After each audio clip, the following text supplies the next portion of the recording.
Let's talk about the market now, because I think this is important.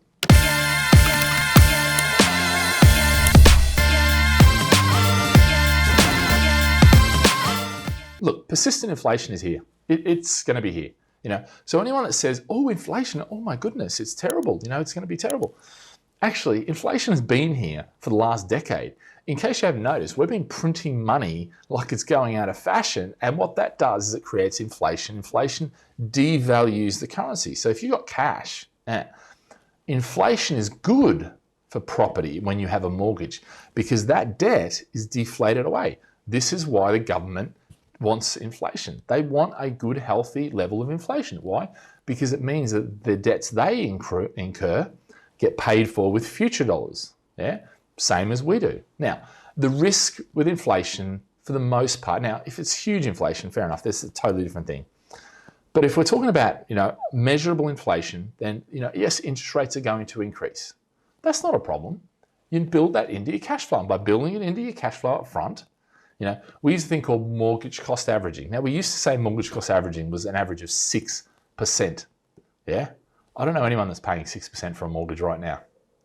It just, now, 2%, 3%. In Asia, you're getting 1%, So yes, interest rates may go up, and you have to allow for them. That is part of our equation. It's part of our formula. It's part of our 2-year cash flow, So you allow for that. That should not stop you investing, That should just be something that you do as a matter of course, Crash is likely, but, and I've put stagflation is a risk, but. Crash is like, look, there is always a crash on the horizon, You can sit there and go, well, I'm not going to buy because of that. I'm going to wait until after it crashes. And you know what? There'll always be an excuse, But you've got to get over that.